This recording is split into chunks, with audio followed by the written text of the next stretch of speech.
Hello and happy Friday to everybody. I hope everyone is having a wonderful day. Looking forward to the weekend. We are currently getting ready to watch a Link to the Past Randomizer tournament race with Daaanty versus Furaime. My name is B-Links, joined today by Sir Linkalot777. How's your Friday, Sir Linkalot? My Friday's been going very well so far. Thanks for asking. How's yours? It's been pretty good. It's been pretty good, yeah. Definitely looking forward to this matchup. I know that Furaime's been doing really well in this tournament so far, has won most of their matches in this group stage, and the one loss that Furaime has been against Daaanty, so this should be an interesting matchup. We might be seeing Daaanty getting another win this time around. We'll see how the match plays out. Yeah, definitely going to be interesting with that, the loss. But as far as kind of the mode, since we kind of got a little bit of a late start, we got a quick map check there. I saw a green pendant over on Desert, red up on Hera, and a regular crystal on Eastern. But our mode, we are going for Ganon, so we only need the 7 crystals. But we're not going to see any sharp things today. We're going for a swordless, so hammer's a big thing to find in this one.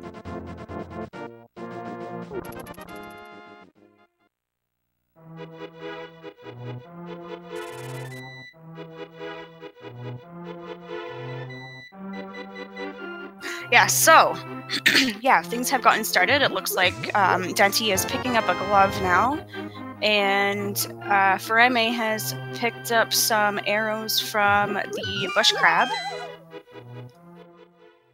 And we'll see what we have on this ledge. Big 20s for both. Okay, so let's talk a little bit about what we're expecting in this this tournament match. We are doing the mode of Ganon, which means that they are doing the typical get all the crystals and defeat Ganon at the end. It's open mode, swordless, and no other funky things are going on this time around. So hopefully things will be not too bad for these runners. Yeah, we'll see how nice the seed gives them. I think as far as we've seen though so far, though, as far as big items, we've only got the power glove for both the racers so far. Yeah, this is good stuff. And we got a mushroom as well. Which apparently Daaanty wasn't too happy about it, kind of spamming that item button.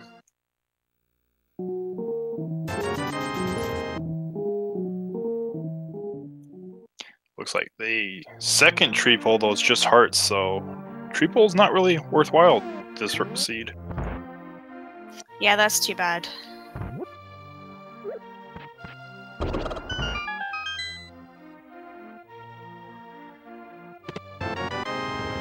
Ooh, and we have the Cane of Samaria. That's pretty fun.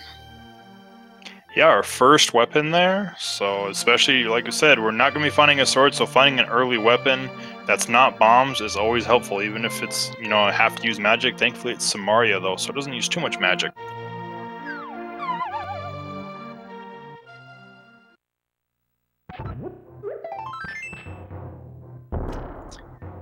Got quite a bit of checks here. We've got a shield so far.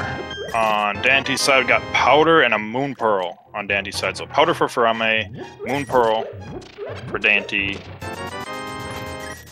And 300 rupees for Daaanty back in the back there. So that actually will help with eventually getting up to Zora.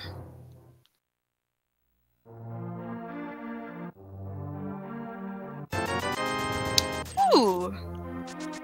You saw those boots, eh? Yeah. I wouldn't mind paying $100 for boots.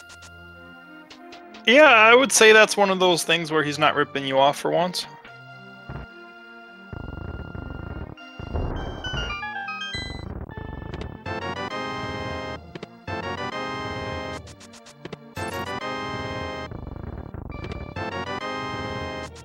Alright, so Daanty's just picked up powder. Gonna get into the back and just have the sad little bundle of arrows. in Blind's basement. Yep, and Furaime just buys their boots there.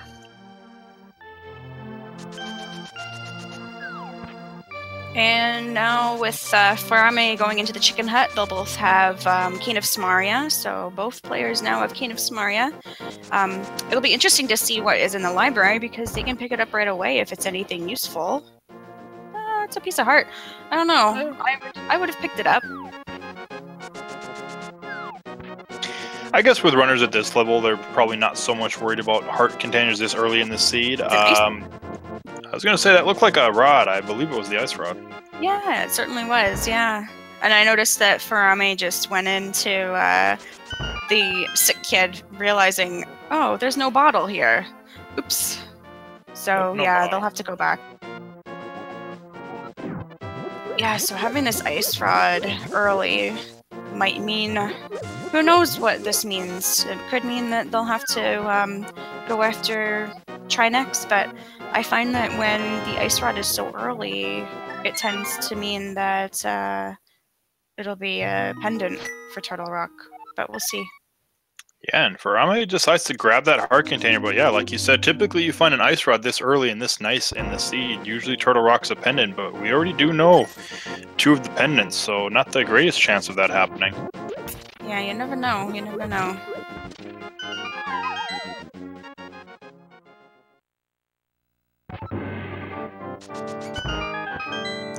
But Daaanty's checking these 3 items in the back of the escape just to get the sewer key, where one of those swords would have been, and 5 rupees.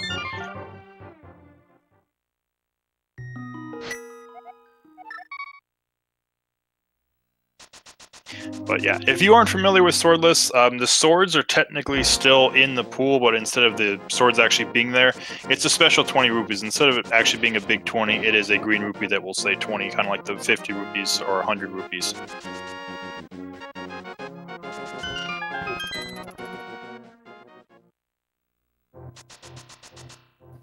Yeah, and then it just makes a quick change to the layout of the game. So anything that requires a sword slash, like a curtain, is going to already be opened for the people. So that's going to be the back of Skullwoods and the back of Ganon's, or Aghanim's tower if they need to beat Aghanim.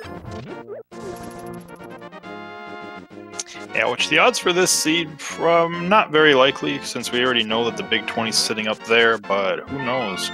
I believe there might be a very, very small chance, depending on crystal layout. Exactly. Like, at this point, they have the Moon Pearl, which is step 1. They have a lift, step 2. All they need now is a hammer or another lift upgrade for them to be able to reach Dark World. Yeah, and then if for some reason that Dark World access becomes the mitts, there is the very, very small chance that the hammer would be inside the pyramid, in which case we would need to have Aga 1 access at that point. But we would have to have a dungeon that is not locked by the hammer at that point, and we don't know where any of the 5-6 crystals are right now, so that's not looking too good.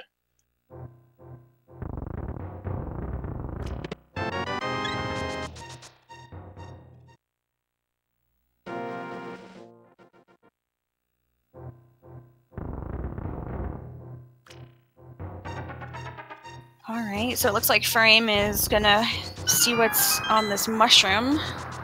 Yeah, it's just a big 20, so not overly exciting.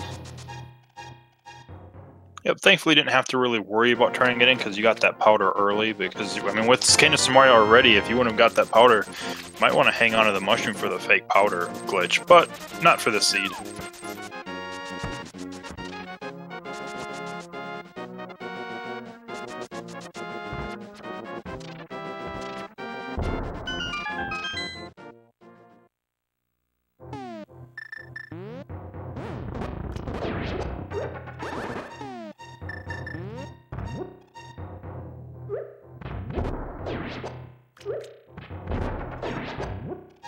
Ooh, that other mini Trolldorm just did not want to come up the little bit to get hit by that bomb as well. Yeah, the Moldworms are probably one of my least favorite. So flute and lamp. Excellent. And then more money.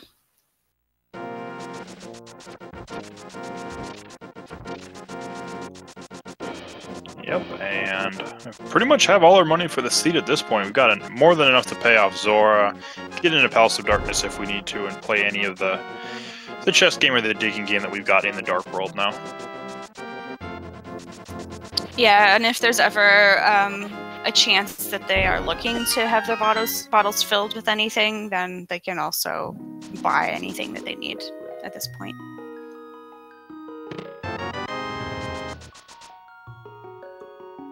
Ice Rod Cave, just having 10 arrows. And Daaanty probably setting up a water walking there.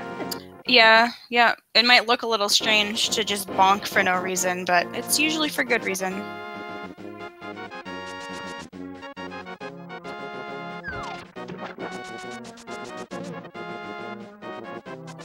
Alright, so we get our first kind of difference in routes here. Furaime decides to save and quit finding that flute. He's going to go activate that, and we'll see where he goes after that. Might go back to Ice Rod Cave, because usually you don't lose too much time by saving and quitting after finding the flute in Mini Moldorm Cave. Daaanty, on the other hand, is doing this little bit of a logic break. We're going to check these locations here.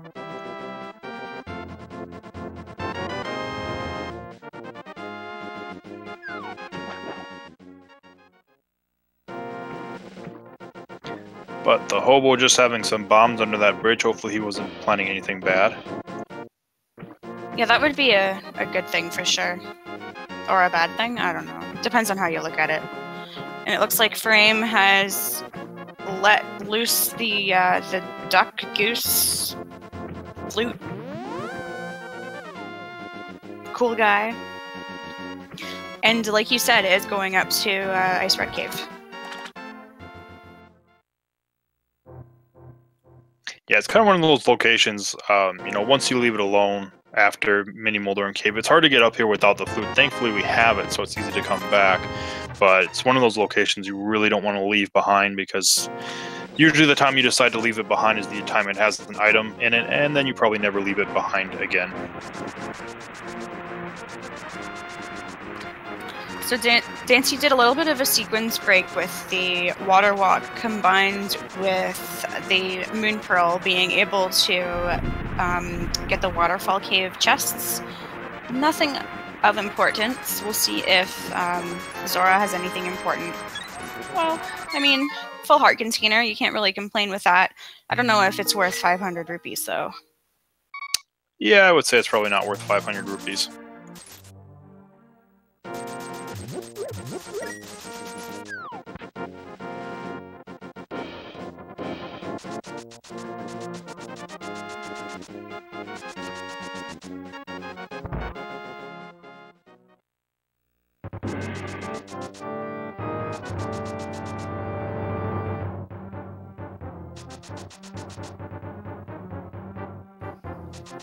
It also looks like Furaime is going to be following in Daanty's footsteps. We'll also be getting a whole lot of nothing, while Daaanty is going to check out the back of, or the escape area to see if there was anything of importance back here.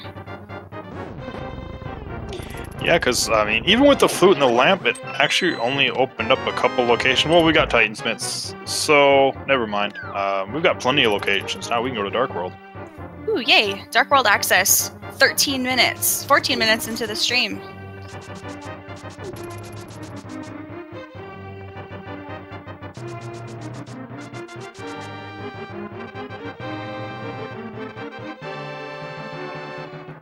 But yeah, Zora Ledge would have been another one of those would-be sword locations if this wasn't swordless, and Furaime is going to get the heart piece from Zora. Daanty's going to keep going into the escape and gets the book.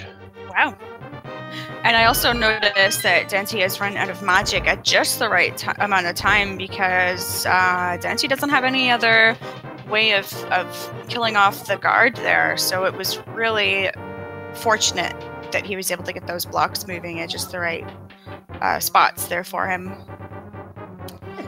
Well, thankfully he's got 10 bombs, so more than likely if that would have happened, probably would have used bombs. Thankfully, you know, with the spring tournament being standard in the randomized weapons, a lot of runners got really good with bombs on the escape. Yeah. I'm just finding the map. But you know, having the book and the boots, that is a little bit of a clue to maybe check out at some point the desert area. Let's see, it's a green pendant, so yeah, it's not really necessary at this point. If I was the runners, I probably would have gone there if it was a crystal, but with it being the green pendant, it's still not really the most important thing for them to be doing. Silver arrows in King's Tomb. But yeah, I think the only thing that might stop them, even if it was a crystal, is I don't believe right now with the weapons they have, I mean, maybe with Ice Rod, Landmost might be kind of a rough fight because you don't have a guaranteed weapon. Ooh, yeah, that is a good point.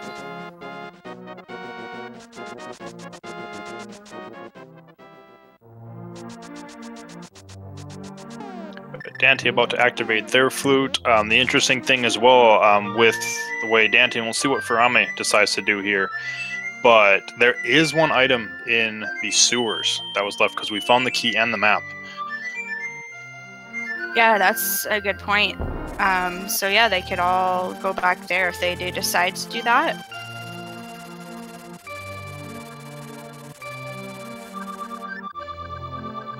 I think Furaime is setting up to do a death warp.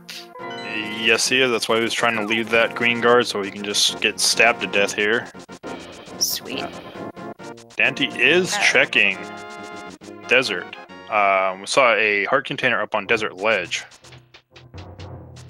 See if Agana has anything of importance. And this is exciting. Furaime is going to go back to the back part of Escape to see what this last chest is.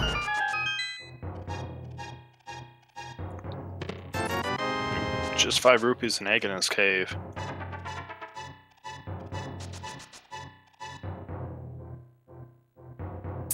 Furaime knows where the pot of magic is to fill up on the Keen of Samaria.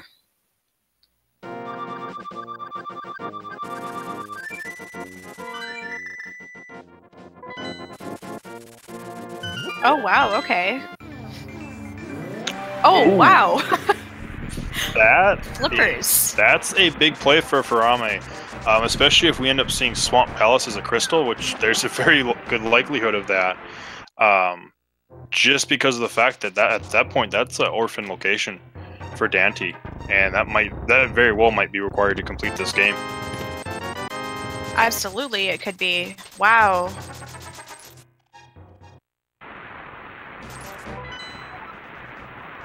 First map check, and there's the knowledge. We've got the blue pendant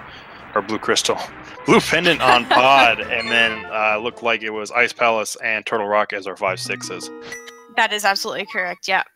Now I know that Daaanty checked the medallion for Misery Mire, but I might have to go back a little bit to see if I can see it. We'll get another check. Oh, yep, Furaime just checked. We got a quake. Yeah. It is a quake. Quake. Someone in chat mentioning, do we find bombos? I don't think we found bombos. No, that was, I believe it was speculation on what the Mire medallion was. Ah, okay, yes. And it's definitely quake. Good teamwork, chat.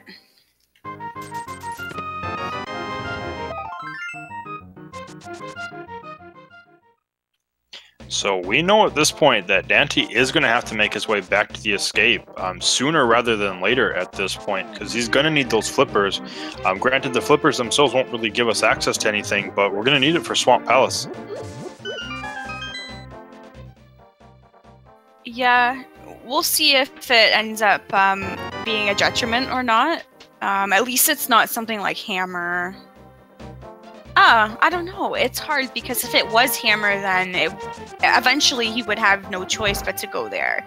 Something... Oh, that was a Fire Rod for Furaime. And Ether. There's just so much value going on right now. Yeah, I mean, if it was something like Hammer, like I was saying, he would eventually have to go back there because he'd be Hammer locked. But the flippers, really, all he needs is to get them for Swamp Palace. There's so many options. He might end up taking a while to find it. Yeah, we get our first bottle here in Thieves Town with a bee inside of it. My kin. But yeah, it would have been nice if it would have been something like Hammer or another kind of item that locks a lot of progression. But with it being flippers, it really, as far as progression, unless he's looking at Go mode, he won't dive into Ice Palace for it because he knows he won't find it. But he could pretty much go, you know, depending on where the rest of the items are, he could go almost anywhere outside of Swamp Palace. You're absolutely correct.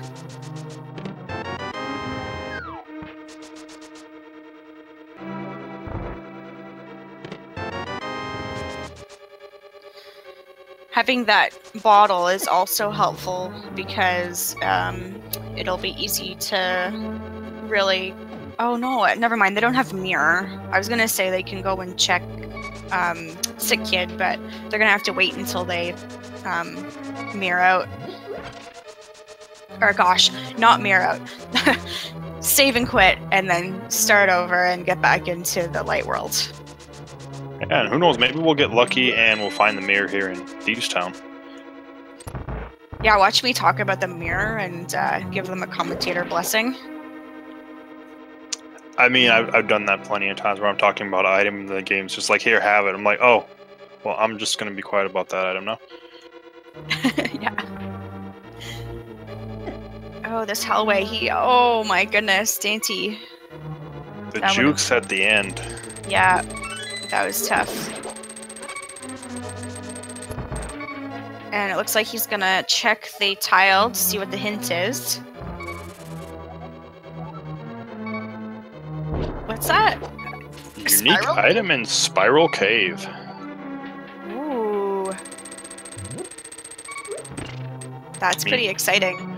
Yeah, I mean, granted, if we would find, you know, mirror and hammer or the hook shot, you're probably already going to make your way up to the Death Mountain anyways, just because there's a lot of items up there. But now even more so, because, you know, there's something unique up there. You know, it could be something, you know, not needed, but still something. Yeah, so Daanty's going to have this knowledge. Furaime is not, because Furaime has decided to Death Warp out of the dungeon. And Daanty's gonna have to be careful with only having one heart left.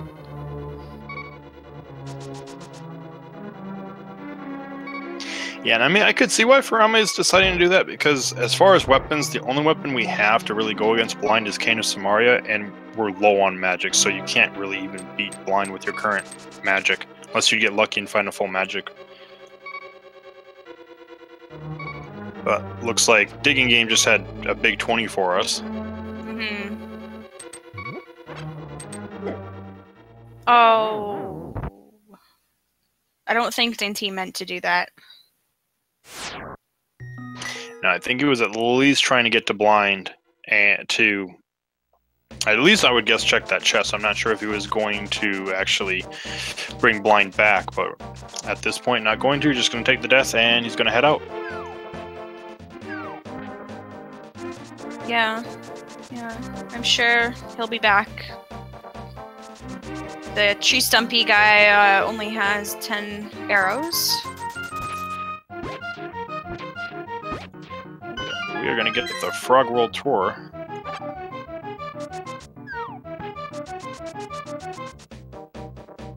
Luckily, they have the boots for easy movement.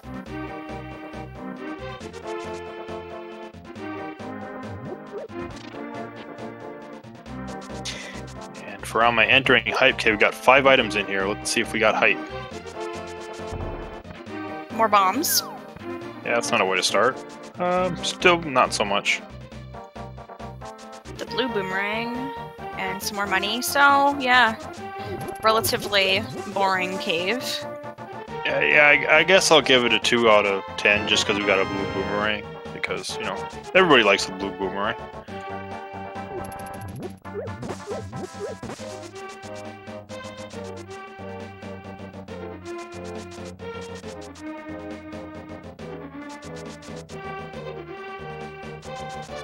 see if Sick Kid had anything important. More bombs. Sick Kid, what are you doing with those?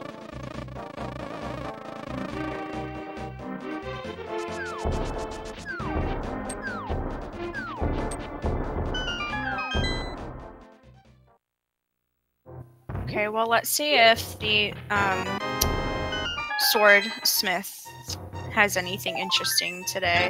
Wow. 20 rupees for 20 rupees. And Furaime's like, I'm gonna check powder. It's like, oh, I need the hammer. Yeah, unfortunately, can't do that just yet.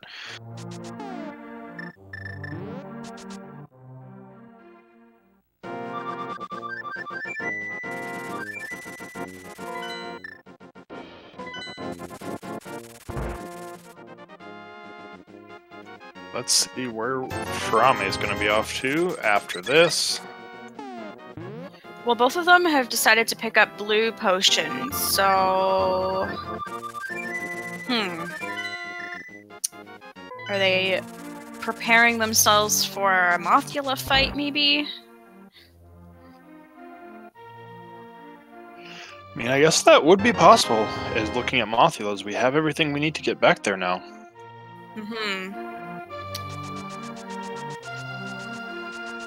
I am having a hard time remembering where the fire rod was. Fire rod was in Sahasrah's closet. Oh, right, okay. And Daaanty has not gone over there to check. That was one of those extra checks Furaime made. Already could have went to the Dark World, but kind of just made the quick check. 3 items and was rewarded with a fire rod. Yeah, that really helps to have the fire rod and ice rod early, because with Turtle Rock being required at this point, it's just nice to get that off of your chest.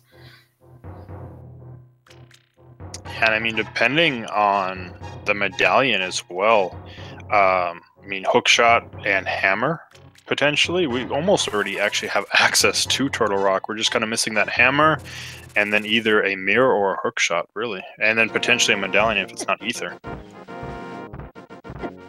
Yeah, absolutely. And Daaanty has gone up to the Death Mountain area. I realized there's not really a whole lot for them to do up there because they're either going to be looking for a mirror and a hammer so they can get over to the other side, or the hookshot. Yeah, and Furaime gets a nice full magic drop there. That was well timed for that. Just some bombs. That was really good. That was the Gibdo that dropped it? I know, it was one of the jellyfish. Oh, that's even more surprising.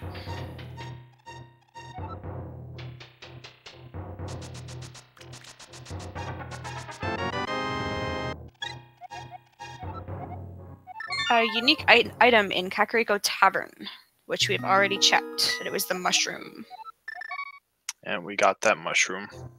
Indeed.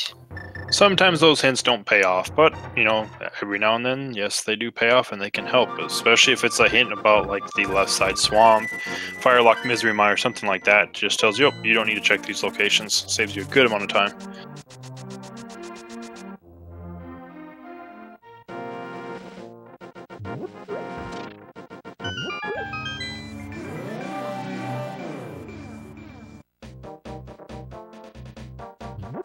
Alright, so Furaime needs to get the key from the Gibdo, and he'll be able to go for Mothula. Yeah, just trying to dodge all the other awful monsters in this room. A Moldorm, a Hammerhead, Gibdo, Jellyfish. That's just really terrible. And I wanted to try to make sure to use the least amount of magic as possible, because he's going to have to fight Mothula with a fire rod. Has no other weapons for this fight at the moment. Yeah, this is quite a risk to take. But so far, so good. I think it's just one more hit. Okay, I'm lying. Maybe another hit after this. Nope, I'm still lying. There it is. There you go. I mean, eventually it would be right. But yeah. Map rewarded for Mothula kill and our first crystal of this game. Yeah, so far Skull Woods hasn't really been overly interesting. We'll see if there's that last chest through the maze that might have something interesting. At this point, they're going to be looking probably for a hammer or... Oh, never mind. But anyway, a hammer or hook shot or something to get them into the Death Mountain area, because I think that is the next big spot. Yeah, I do think that's going to be the next big spot. It's just and this might be the best thing for Daaanty if this is what happens, is we are running out of locations at this point as far as where we can go. The major location that Furaime has access to that Daaanty doesn't is the Palace of Darkness area. With those flippers, he can get there at this moment. Oh, true.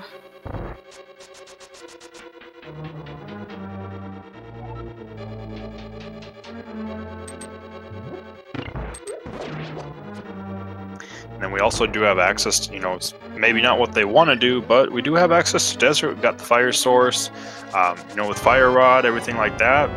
I know I've seen it before where the seed has actually, in logic, expect you to fight blind mullets with burn it and bombs. Not anything anybody probably wants to do, but I'm sure it'll do fire rod and bombs if it needs to.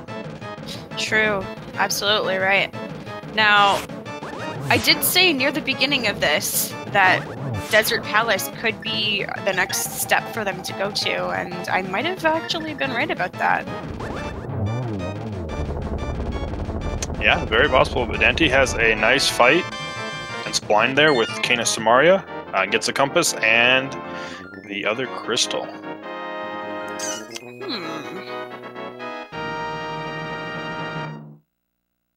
Yeah. He does have a key. I don't remember if we found the map or not, or if there's an item we kind of left behind there that's behind the hammer.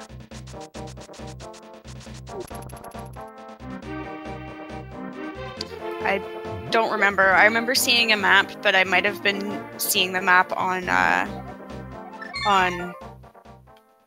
Mothula. That's probably where I remember seeing it.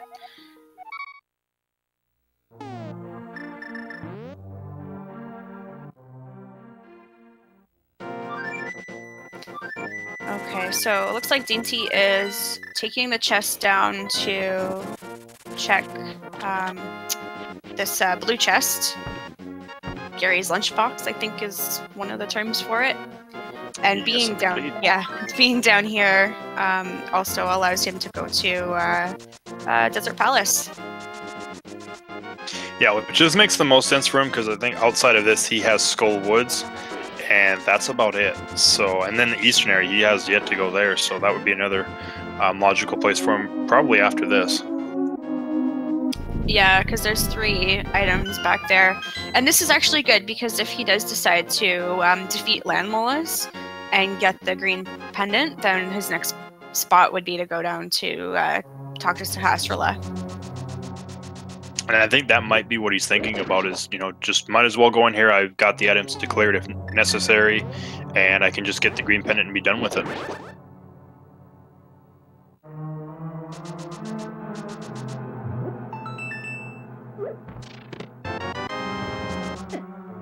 Got a compass in the first chest, so this dungeon would have been boots locked if we wouldn't have gotten those boots from the bottle merchant. Yeah, there's the big key.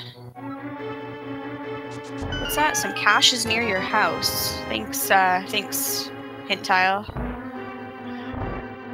Yep, cash is near the uncle, but yeah, that hint, we've already found that, so another one of those hints. So it's like, well, thanks, we know. We know already. So the fire rod is at Sahasrahla's hut. So Daaanty's got to make his way over there, and Daaanty also needs to get to the dark room back area of escape, where the flippers are.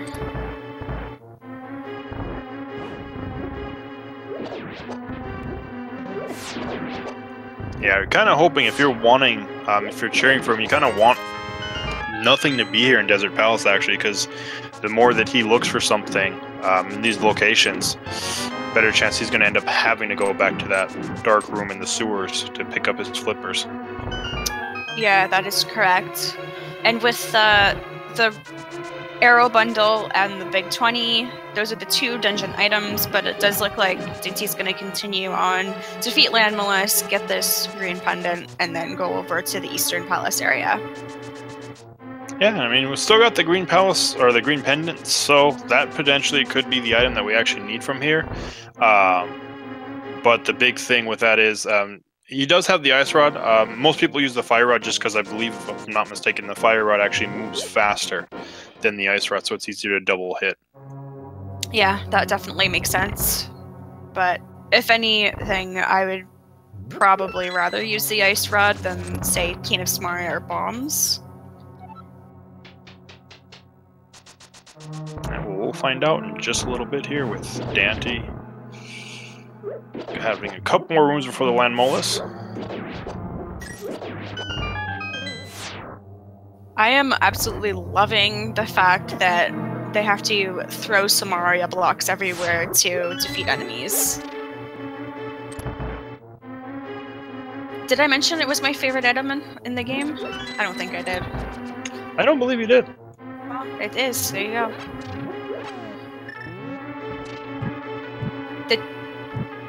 So let's see. Furaime is doing Samaria strats against Blind, and Daaanty is waiting to have the door to be open to Land Mollusk. Yep, filling this magic up, so he's going to have 8 shots with this ice rod, so can technically miss 2 and still kill them with the rod, but miss any more than that, we're going to have to use other strats. Alright.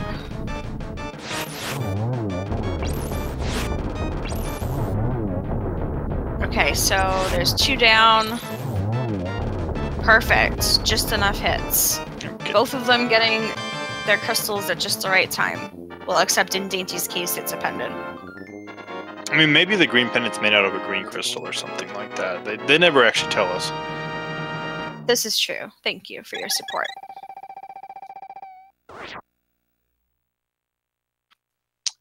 But I'm sure at this point, Daaanty's next play is going to be over to the eastern area because he has yet to be there, so he's looking at potentially 7 items depending on how Eastern Palace is laid out.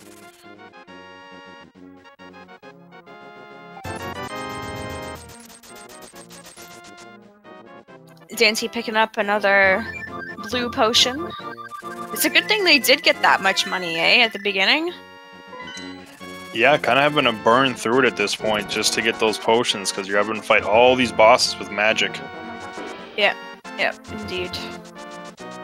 The fun times of swordless mode.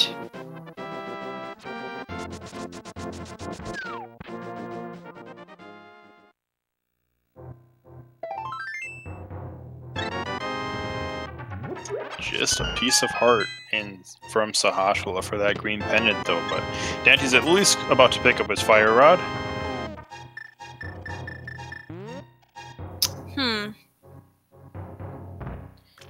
Oh, he's upset with Sahashwala. The disrespect. Yep. I wonder what's next now, because, I mean, they could go into Eastern Palace. There are 3 items there.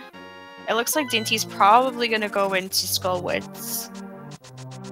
Yep, I think he's making the play into Skullwoods with that fire rod. It is surprising to see him not dive into Eastern Palace, just because of how limited his choices are right now. That's actually, you know, the biggest, most chests in one area for him right now.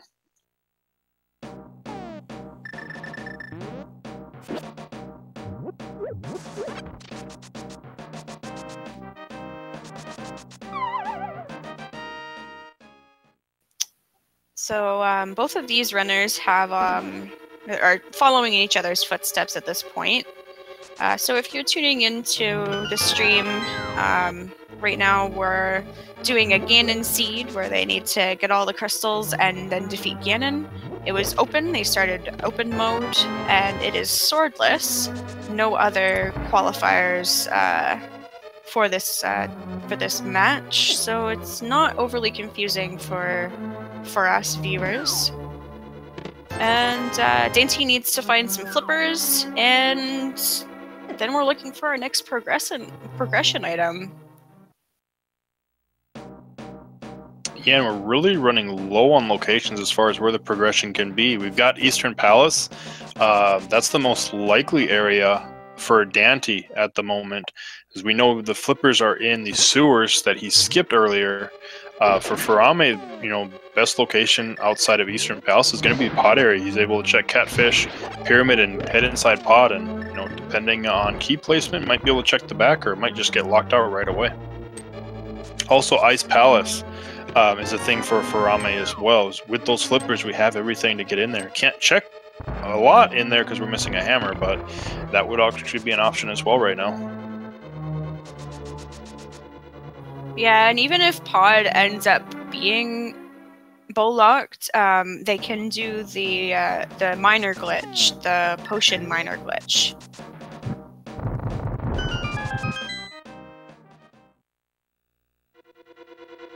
Which, if it happens, we can talk about. We don't need to worry about it right now, though.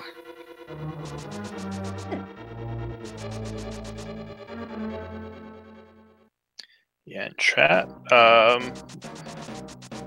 See, since it's brought up, we know our pendants, everything like that. We are kind of finding some of the major items. Let me see.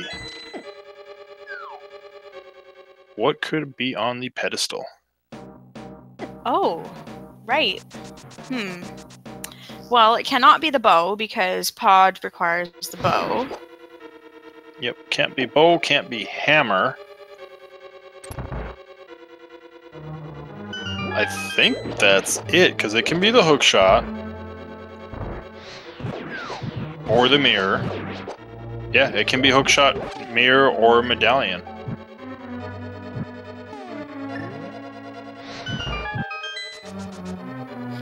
The only thing with it being, like, the chances of it being the mirror are kind of low at this point, because the mirror is how they would get to Desert Palace. And there's still a pretty good chance that hammer could be locked behind this next level of progression that they're stuck in. I mean, mirror could be used, but if they would find hookshot and hammer, they'd also be able to get to Hera that way as well. So that would be the one way. We'd have to already have access to both the hammer and the hookshot before checking for the mirror. Yes.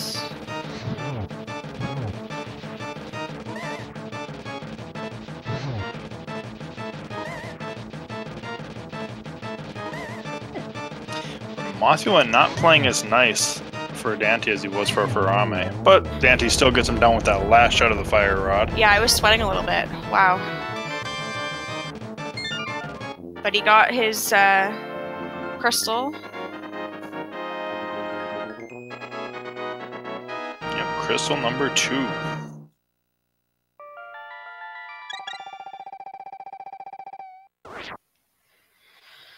So, Furaime's next step is looking like handing in this green pendant and being disappointed, and then probably going to check out more of Eastern Palace. Oh no, I'm still way off here. Looks like he's probably going back to the Dark World. Daaanty looks like he's making the play into the sewers. Alright, so that catches Daaanty up with Furaime, but they're still kind of both in the same position now, looking for something that's going to be helpful. It is strange that, or not necessarily strange, but it's it's weird that he's checking the sewers before checking a more item dense location like Eastern. I'm guessing he just probably wants to avoid having to double dip it, but check 1 over 3. I mean, it pays off. In this case, that's what it's going to do. It's going to give him those flippers.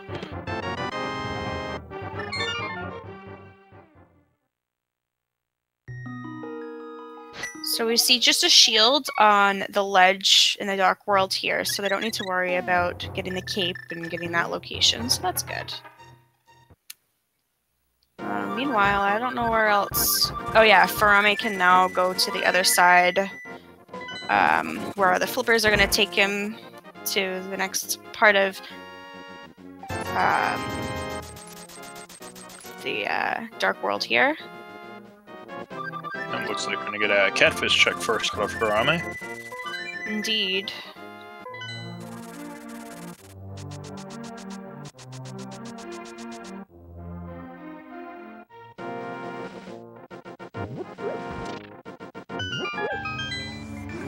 So a little bit of a discussion in chat. So as far as Mothula, he is actually immune to the spikes in his room.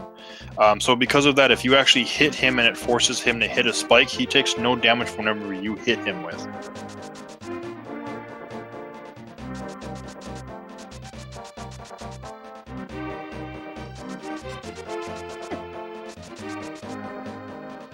But for Furaime checking catfish, we're just getting a piece of heart there from the angry fish. One of the angry fish, at least.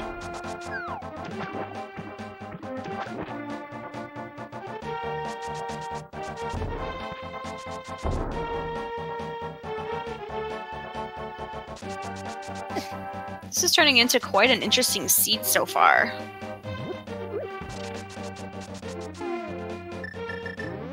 Yeah, and we've got a good chance we're going to be finding our progression in the pod area or here on the pyramid.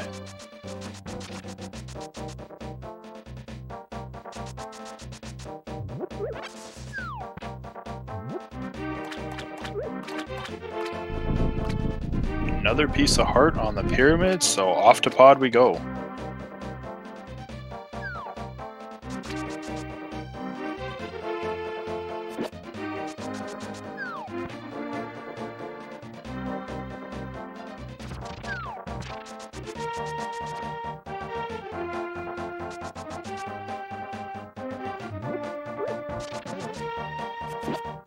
So I think as far as progression right now, we've got three choices. We've got Pod, we've got Eastern Palace, and we have Ice Palace. Those are the three locations. One of those three have to have progression.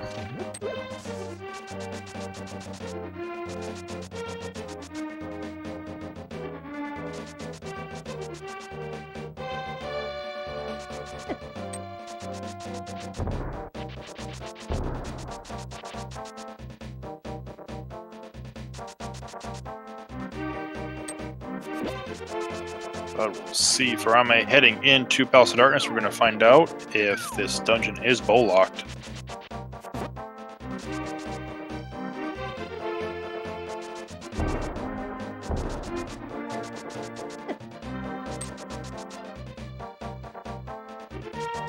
Alright, well there's a key. It gives us access to 3 more chests, which we're going to find a bunch of, at least, I believe it has to be at least 2 keys with the items we find here.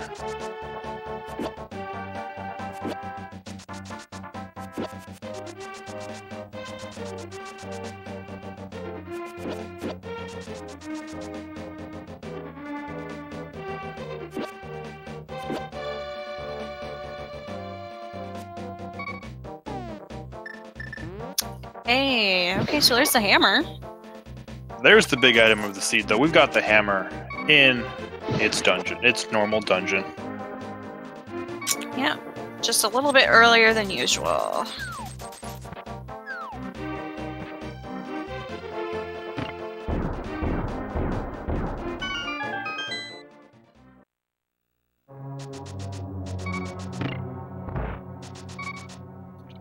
I think we know who that somebody friendly is. Yeah, probably Sahasrahla. I wonder if Daanty's gonna bomb the hint as well. That would be hilarious, actually. And Daaanty's gonna do a death warp since he is running low on hearts. Oh, Furaime is setting up the potion glitch. And was successful.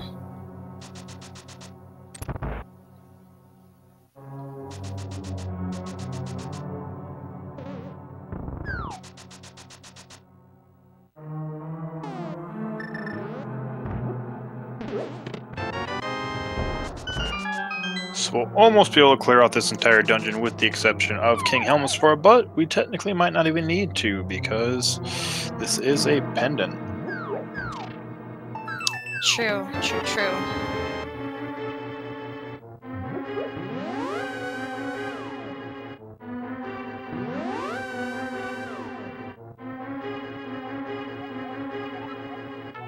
Furaime that was trying to do the item dash strats to kind of avoid having to go to those beetles, but they weren't having any of it. Yeah, they just said, no, not today. Oh, no. Trying to get that bomb thrown around, and Hammerhead is just not having it today. Yeah, the monsters are not enjoying Furaime's strats at all.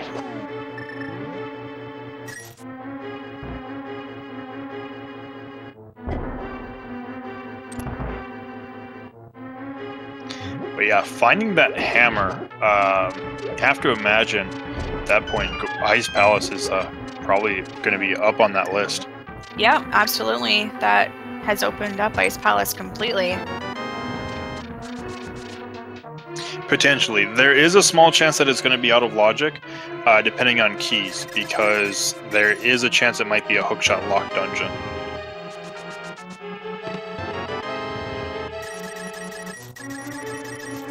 Yeah, but these runners don't have a problem with doing the Ice Palace bomb jump anyway, so they won't worry too much about the logic at this point. Furaime's looking at setting up this pod bomb jump.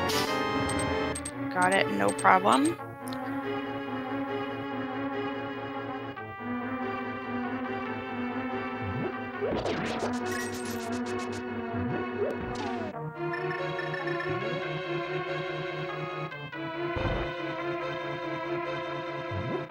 Alright, Furaime finds the last item we have access to. Daaanty's setting up the hammer jump. He's going to find the items back in the dark maze of Pod. But just kind of a quick recap before we go look at new stuff, which looks like Furaime. We'll see where he's heading. There was quite a bit of divergence. The main thing was Daaanty had forgotten flippers in the dark sewers, and he was looking for those for a while. He found them. But other than that, he's really not that far behind Furaime, because all the checks they've done, at the most part, they've pretty much done the exact same thing. Furaime, just what you can kind of see as the lead is what it is at the moment. Yeah, they're not that much far behind each other. The other thing that Daaanty put off for a little while as well was checking the back of Sahasrah's hut, and didn't have the fire rod right away, and ended up being all right anyway, because they all ended up wanting to hand in the green pendant to Sahasrah anyway. Not that he had anything important. It was just a piece of heart. But nonetheless, a unique item requires the bow. Oh. What? So that might lead Furaime, if we find a bow, back to Pod. Because that's the only location that is locked by the bow. Oh dear.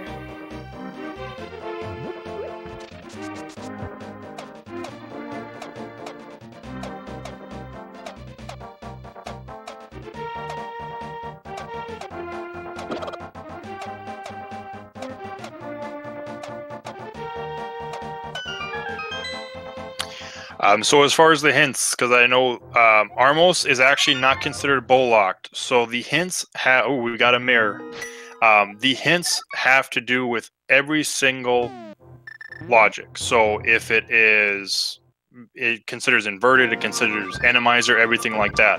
The only actual physically locked location in the game that is bow is Helmasaur King.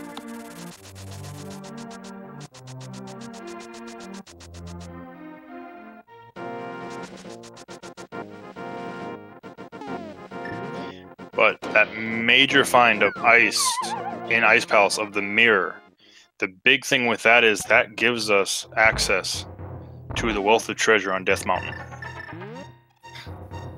Yeah, definitely, yeah. And Furaime realizing that it's a secret to everybody.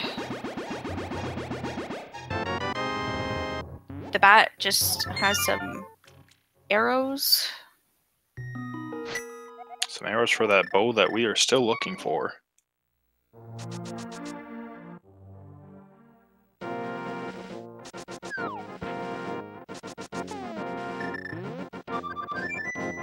Trying to do the Ice Palace bomb jump without a sword takes a little bit of practice and skill, and Furaime got it. Yep, it looks like Daaanty's going to be right on Furaime's tail. Did a couple overworld checks that the hammer could have given him.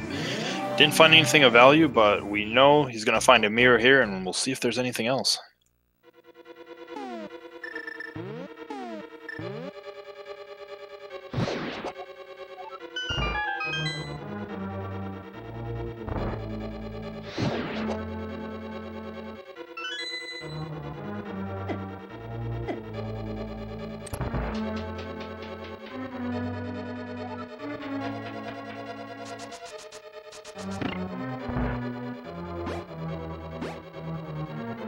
Unique item in the Lost Woods? Well, we've got that one too.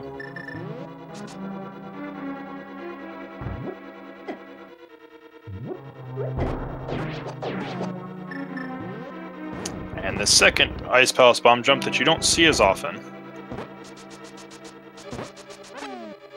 Yeah, and this is the area that is hookshot locked. So if we find any progression here, then we're gonna know that the hookshot is available somewhere. Daaanty picks up their mirror.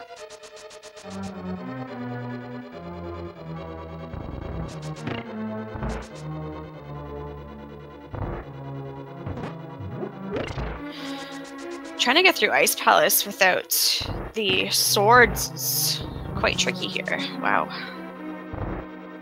Yes, dungeon, which, you know, most people don't like this dungeon to begin with. It becomes quite the trial to get through this without a sword, and if you've never played swordless, when you do play it, you get so much more appreciation for having that sword in your hand. Yeah.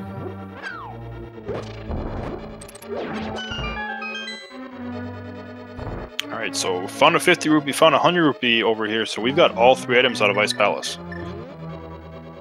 Yeah, and there was nothing overly of value or use in this area that was hookshot locked, so yeah, no progression. Oh, unless it's this. The big key. Okay.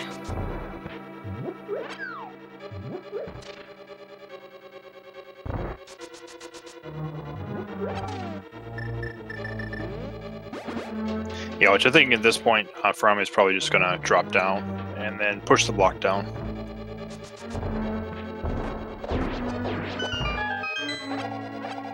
Ooh, a nice full magic pickup for Daaanty.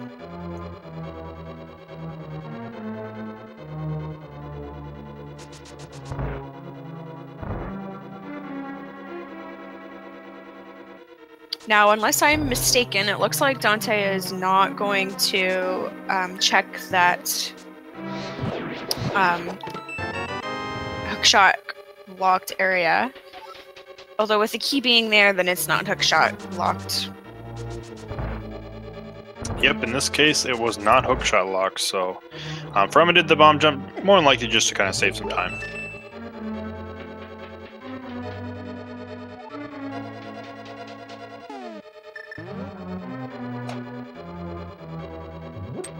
Gets a nice double hit. Another one with the fire rod. Very good, yeah. And one puffball down. He is out of magic.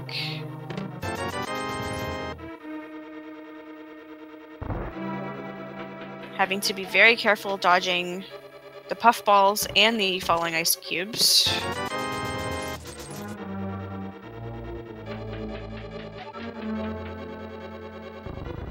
So yeah, this is the second game between these two. Daaanty won the first one, so this would be Daanty's pick on the settings for this one.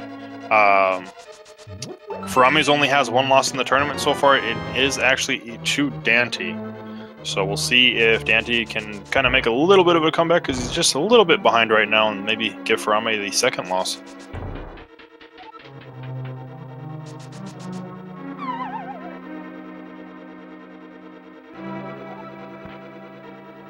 I guess at least Ice Palace was nice enough to give you the 150 rupees to pay for the potion you needed for it. Yeah, that's true.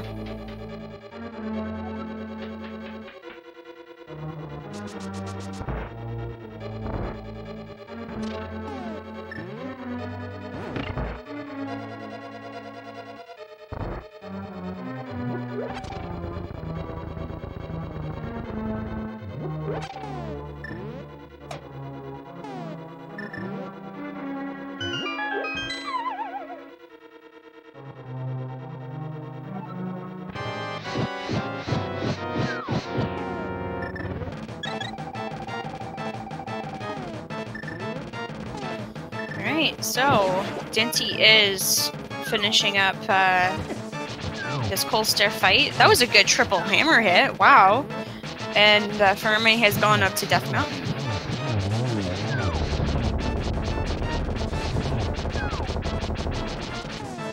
And here's one of those little quirks about swordless mode as well. The tablets where you typically need the Master Sword and the book to be able to get the item, you just need the hammer and the book instead.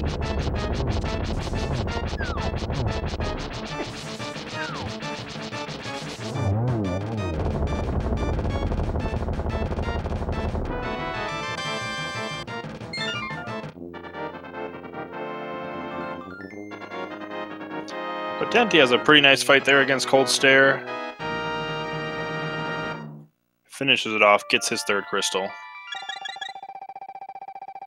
Is that our second hit about a piece of heart being held by someone friendly? Yep. Which means that there are two people that have something friendly. Wait, the other way around.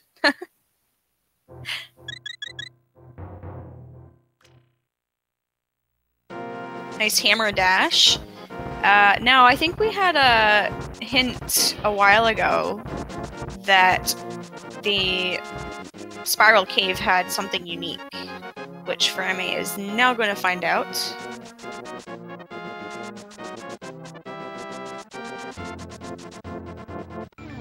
If I wonder what it is. There's quite a few unique items we're still waiting for.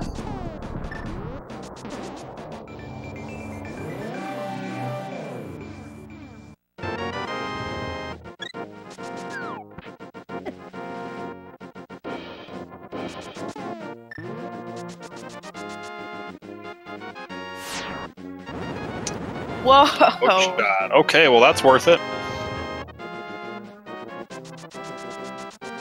And like in the perfect place as well, because now you can check all the hookshot cave while you're here.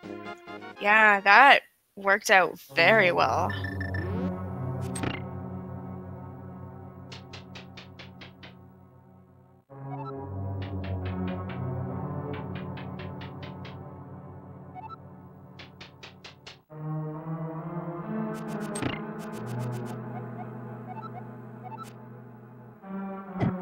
So yeah, right now as far as our pedestal hype, we are hoping on either, well, we know potentially Quake, but we'll see what Turtle Rock is in a second. If it's Bombos, then we're looking for Quake or Bombos.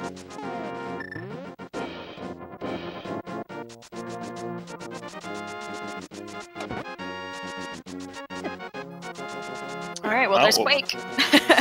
Yeah, there's Quake, so we might very well know soon when Furaime goes in the Dark World if we are in potential pedestal mode or if we are in, it could even be almost go, we'd be in bow mode at that point. Yeah, we'd just be missing the bow, like you said. And who knows, there's still the Hookshot Cave that has 4 items to check. Yeah, Hookshot Cave, we've got Super Bunny Cave. I'm pretty sure they picked up a potion, so they probably could actually check Spike Cave without a logic right now.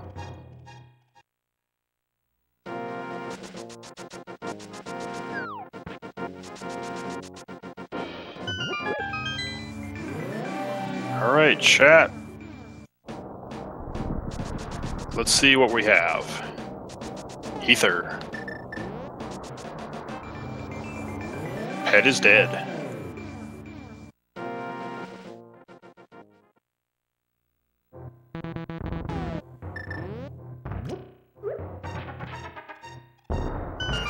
Sorry, chat. We were close.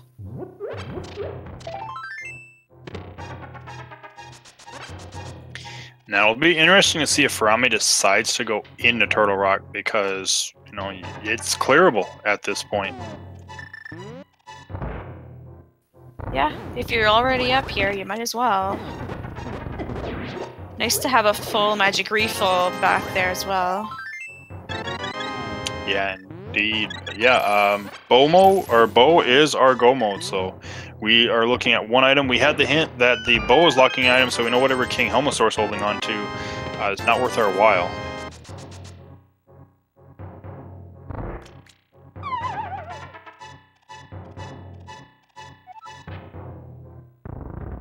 There's a unique item. We got a silver, or the single arrow, not the silver. We found those already.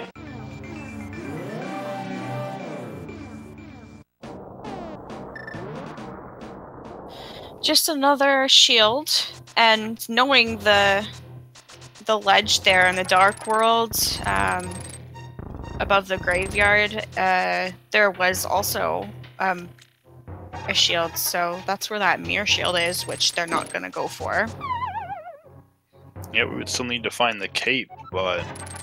Yeah, they're not going to need it. Which technically means that Laser Bridge is not in logic at this point.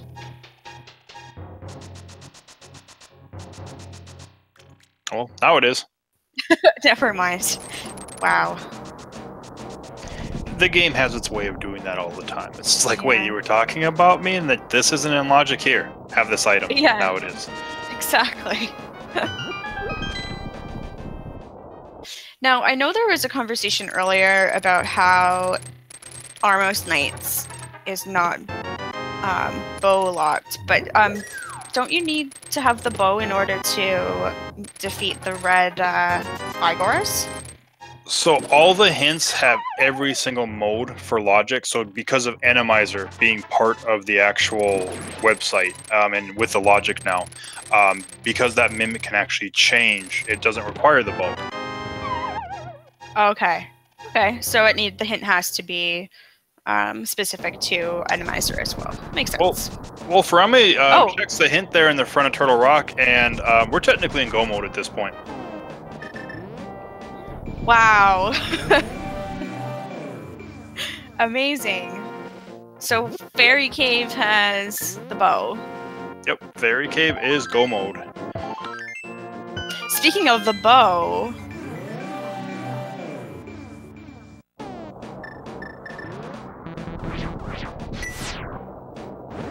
And Daanty's gonna know this information as well. So now it's a race to get through the rest of the dungeons. Yeah, at this point, it's Furaime's got I'd say a couple-minute lead. We'll see if Daaanty, he is going to check it first, so that might help him a little bit. Yeah. Now he knows.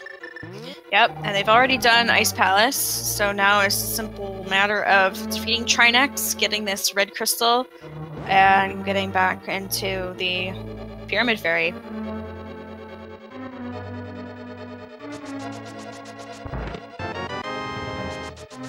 I guess the seed was so sick of, it's like go mode, bow, and Turtle Rock. That happens too often. We need to spice it up a little bit. It's like, how do we do that? Make the bow still have Turtle Rock required, but just put it on the Fat Fairy instead. Exactly. And look at that. There's the big key in its vanilla location. Just to be convenient. It is convenient, but you almost hope to find the big key early, just because then you can steal that key from the Pokey and potentially, not have to check Laser Bridge. But in this case, there's a pretty good chance they're gonna have to check Laser Bridge.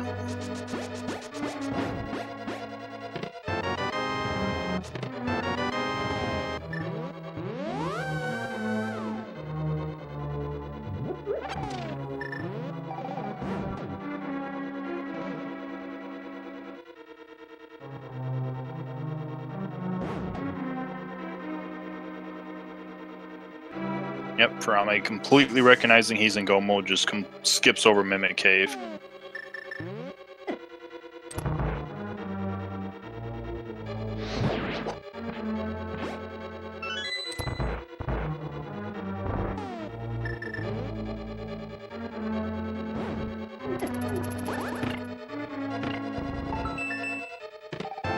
Alright, so this is a key. Oh, it is. So, yeah, the rare, you're still able to skip Laser Bridge.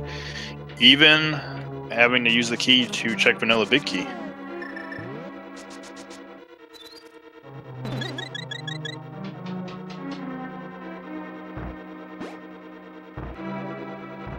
And that half magic that they found is going to help out a lot on this Trinex fight.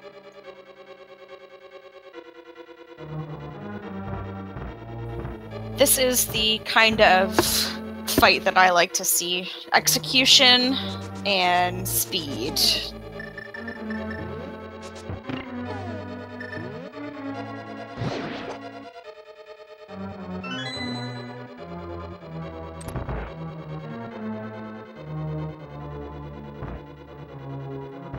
Yep, completely execution based at this point. When you're gonna get to see Swamp Palace that everybody loves when you get to see a go mode Swamp Palace.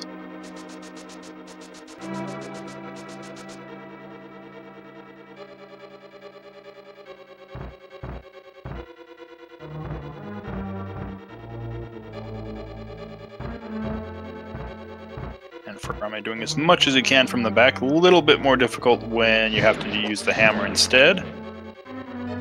And he got that nice item switch too before the head started blowing up, because you can't change items when these heads are blowing up. Yeah, you have to count the number of hits that you're doing. And it also looks like because Furaime had a little bit more magic, Furaime decided to do a little bit more fire rod shots on the ice head, meaning less hammer shots. Furaime has finished Trine X, rewarded with 50 rupees, and of course the red crystal, which means that I'm gonna say probably heading over to Pyramid Fairy to grab that bow. Yeah, I think that might be a good place to go at this point. Yeah, so let's take a look now. They need to get through Eastern Palace. They don't need to go to the back part, unless the big key is in a crappy location. Swamp Palace is going to be quick to go through. Misery Mire. Hopefully they get a good location again for that big key. I'm going to make a guess that they're going to be finished within the next, I don't know, 25 minutes-ish? Yeah, that sounds like a good estimate. Potentially Furaime might go to Swamp Palace sooner. Yeah, because just save a little bit of time, because the bow itself isn't going to help too terribly much on Argus.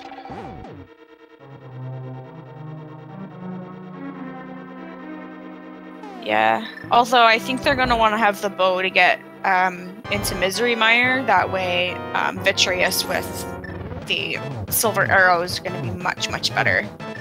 Oh yeah, I expect after clearing out Swamp Palace, the next play is going to be immediately go grab the bow, and then either clear out Eastern or clear out Mire, whichever way you want to at that point, really.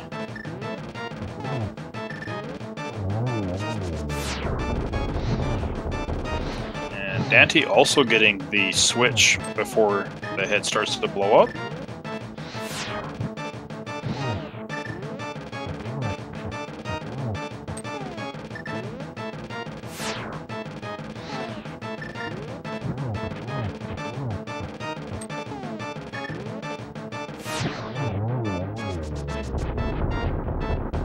Right, down goes neck number 2.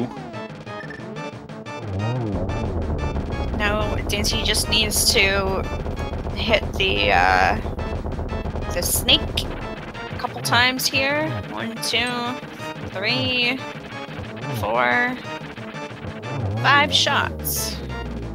And I want to almost say, I'm not completely sure, but I want to say Daaanty had a little bit of a faster final phase of Trine X, but Furaime had better first phase. Yeah, I definitely did see that that was a little bit smoother, but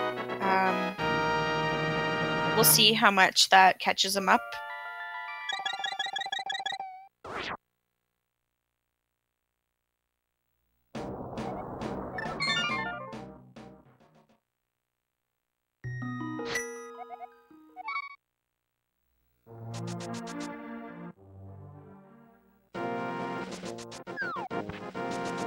And we'll see how Daaanty also decides to kind of route this in, if he's going to go grab the bow before Swamp.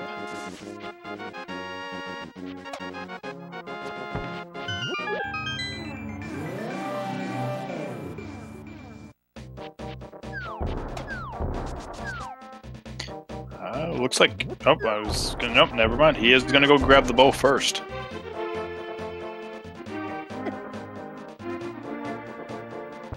Yeah, chat doing some math for us. Looks like they are about just under 2.5 minutes behind each other right now.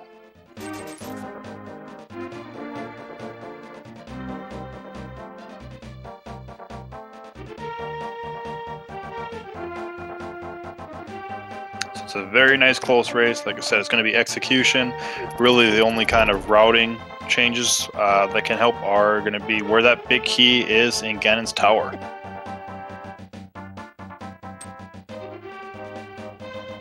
Firefox, yes, he knows exactly where the bow is. He's about to pick it up right now. They got a hint in Turtle Rock that the bow requires a big red bomb. Fantastic hint, if you ask me. Yeah, I mean, the game gave him a couple hints that weren't so helpful, so about time I gave him a good one, I guess. But Furaime is getting looks like he's getting the double pulls on the little puffs when using the hammer, so saving some time there.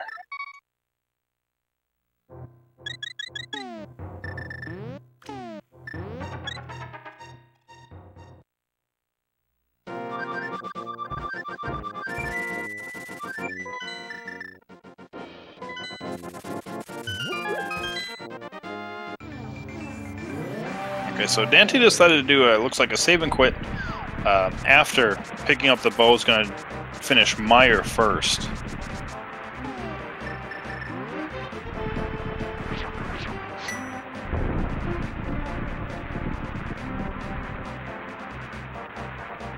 So I think potentially the routing that Furaime has is going to save him, going to gain him a little bit of time on Daaanty.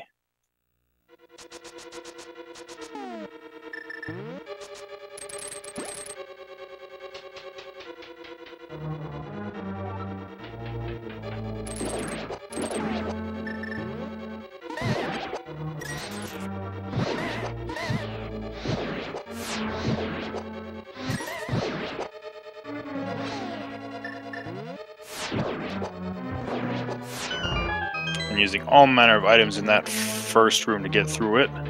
Fire rod, hookshot, hammer, use it all. I don't have a sword.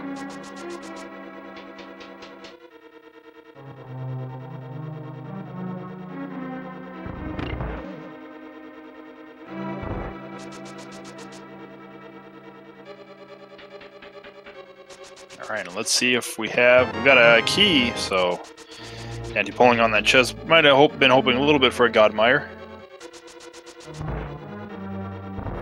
Yeah, that makes things a little bit quicker for sure.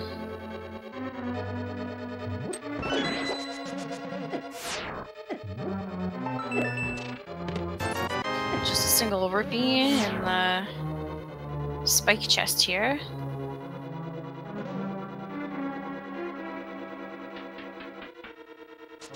Alright, and with Furaime picking up the bow, both our runners are now in go mode.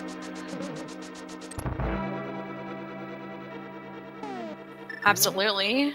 So let's see if Furaime decides to do Misery Mire next. Yeah, it looks like he's going to do Misery Mire next. We got more keys, so we'll see if the... actually, no, he's going to check the one chest we still have access to over on the right side. We're checking to see if the big key is fire locked. Nope, still another key there. Yeah, the last thing that they want to do is have to do the torch room in here, because that adds an extra 3 minutes or so to their route. And it's looking like that might happen, because got one chest, so we don't find a big key in the next chest, then it's in the cutscene room. Moment of truth. Oh, look at that. This is good because this is a good route to just go up and into the tile room here. Just a couple rooms, go through, warp on the tile, and you're almost to the basement.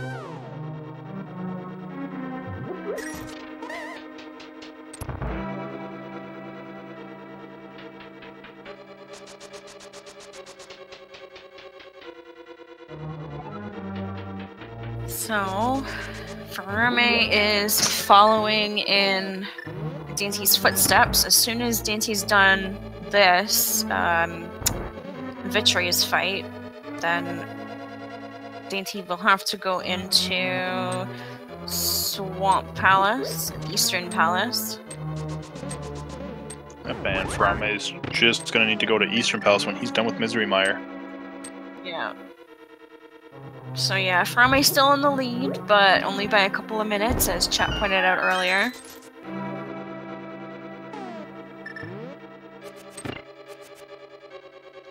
Yeah, it's going to be a little bit harder to determine just how far they are between each other until we pretty much get to Gan's Tower, just because we had the difference in routes.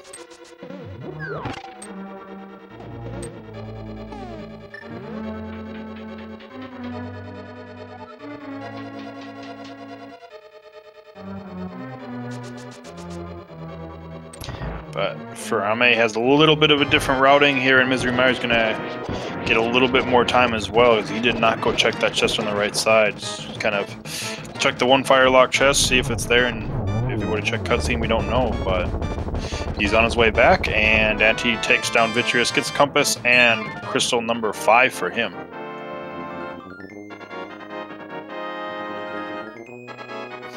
You know, it's kind of funny to hear Crystal number 4 and Crystal number 5 being so close to the end and then being in go mode.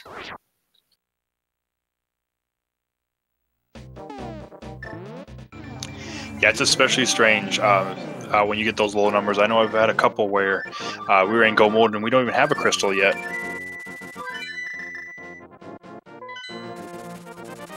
So, just so that chat is up to speed on what's going on, Furaime finished up Swamp Palace before doing Misery Mire, so it looks like Daanty's in the lead, but that is not the case at this point. Daaanty still needs to finish up Swamp Palace. Yep, and as far as time difference, pretty much looks like Daaanty is about like chat said, it's about a go mode swamp behind. Yeah. Now, chat mentioned spooky. Did I just miss Furaime doing the spooky action glitch? Yep, Furaime did indeed use some spooky action there in Misery Mire. Man, I missed it.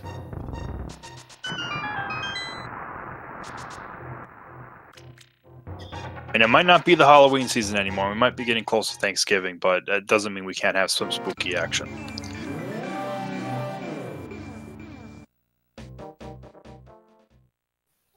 Indeed, indeed. But Furaime has a nice quick fight against Vitreous with those silver arrows himself, gets his 6th crystal, and is going to be off to Eastern Palace for his final crystal.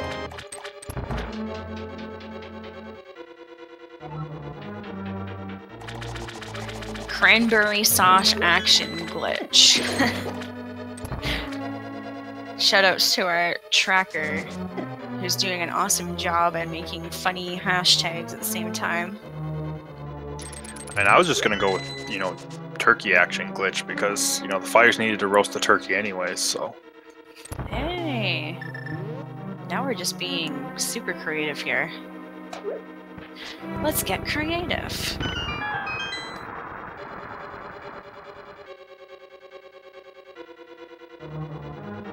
Gravy action. Oh, chat, you're so great. DT, what have you started in chat?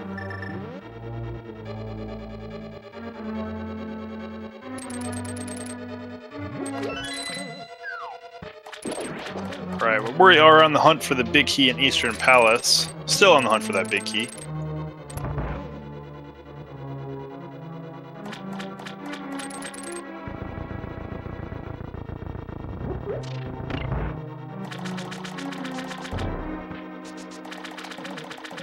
Oh boy.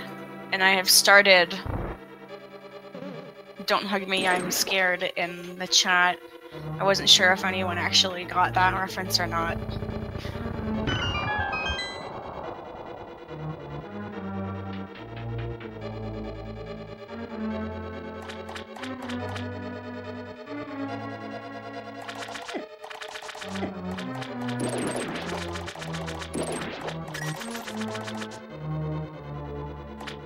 Right, but we did get the big key, so we don't need to check the vanilla location for that big key. Furaime is going to be on his way to Armos Knights at the end of this dungeon. Picks up the key there. Off the Igor.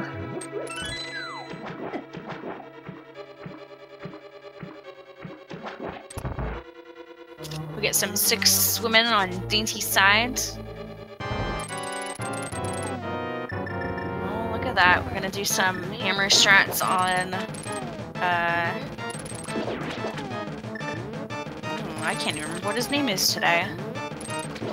Argus. Argus, there we go. It's Friday night. It's been a long week. And Furaime is getting in to do some easy peasy silver arrow strats on most nights. Gets a big 20 from the Armor's Knight, but more importantly, we get the 7th crystal, which I'm pretty sure we usually play some kind of game in chat, I think. Yeah, we are going to be starting a game in a second. So, we are doing the big key guessing game. Get your guesses in.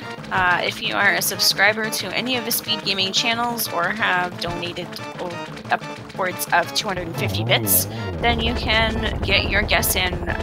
You can choose between the numbers 1 to 22, and we will check to see on Furaime's screen which chest number is the one that holds the big key to Ganon's Tower. Yep, and get your guesses in, because as soon as Furaime enters Ganon's Tower, we're going to close the door on that one.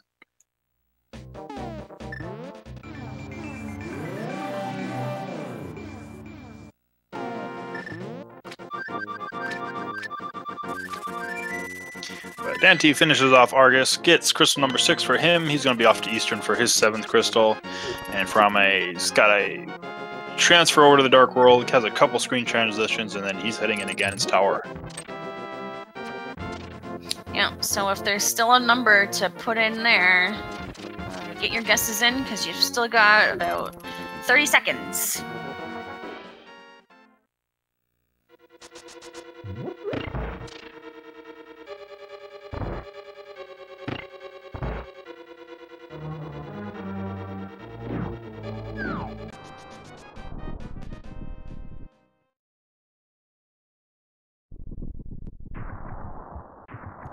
Alright, here comes Tower slowly opening up. Staircase coming down. Furaime sprinting up those stairs as quickly as he can. The suspense. I love it. Alright. Furaime is heading into the right side first. First 2 chests here. What do we got? Bugnet!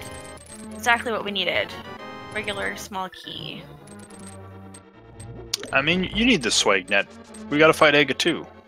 Yeah, you know what? If I was gonna be looking for anything, I would definitely want to fight Ivanum 2 with that swag net. What we need is a sprite with sunglasses. I agree. If there's any people that work on sprites, I think this needs to be done. Just something with sunglasses. I don't know if we have any. We probably do.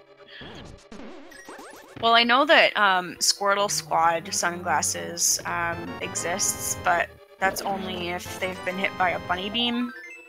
I don't know if that really counts. So, let's see. That was chest number 6. We still don't have any sign of the big key yet.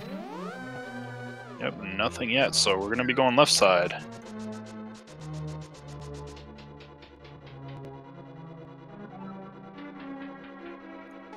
Location 7, we got the torch. Somehow those bombs haven't exploded yet.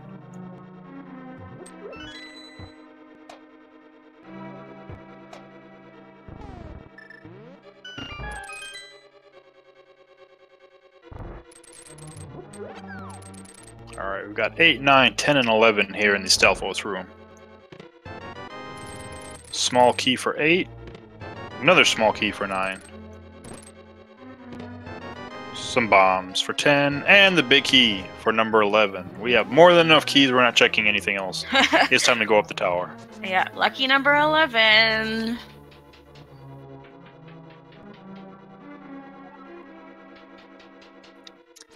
In the meantime, Daaanty finishes off. Armos Knights picks up his 7th crystal. So he does have a chance to gain some time. If he wants to go left side first, he will get that key quite a bit quicker than Furaime. Yeah, we'll see what what he decides to do. All right, so congratulations to Karek for getting the correct guess in. Yep, congratulations. And Daaanty kind of fills up on potions.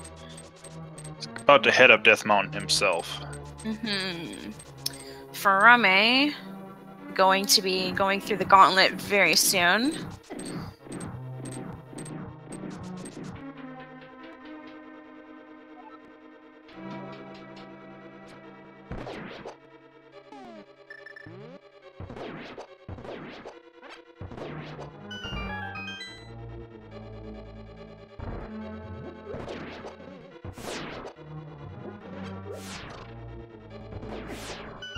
Alright, second room of the gauntlet down. Yeah, those Stealthals were not Stealthals. Skeletors were not really being very friendly for him. But let's see if the mullet crocodiles are any better. Yes, I call them mullet crocodiles. I know that they are called Zazax. I mean, I like that name better. Yeah, I think it is a little bit more interesting, if you ask me.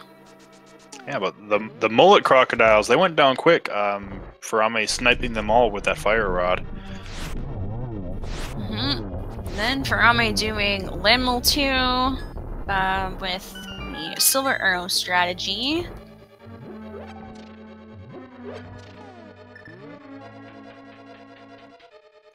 I mean, if you're going to snipe, you might as well just keep sniping the whole way, right? Exactly.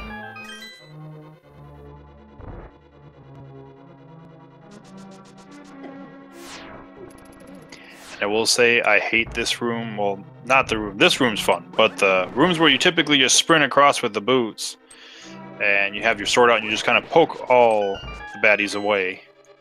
Can't do that with swordless. These rooms become a little bit more difficult. This is true. I wonder. I was gonna say, it almost looked like Furaime was gonna try and do the Keen of Burna dash, but changed their mind, decided to do a safer bow strat instead. I think might have also been a little bit worried about magic at the time. Didn't want to use all their magic before getting into that room, but got a full magic pickup off of killing them anyways. Well, getting half magic not too long ago is helpful, I think, in giving ease of mind. Yeah, but Daanty's also going to be going right side, it looks like, so it's not going to gain any time there. That is unfortunate, but still, Daanty's not that far behind Furaime. You never know what could happen between now and then. Moldorm 2 can bump you off. Ganon, you can fall to Ganon and lose a few minutes there. Furaime gets the item switch after hitting Moldorm's tail that third time. Yeah, you know, that was quite a switch. Oh, and picking up a bottle of red goo in Moldorm's chest. Yeah, might not need it, but not gonna say no to something like that. It's a nice safety to have right before Ganon. And Daaanty would have saved a couple of seconds if they had have picked the bottom right chest first, but went the same route that Furaime did. And Furaime is gonna do Bugnet strats. So far, they've gotten 2 hits on Aghanim. Yeah, we are getting swag strats, everybody. How exciting. Oh man, this is not a fun Aghanim setup. Yeah, they are not being very friendly with not having that sword. There he goes. Down Ega 2 goes. Yep.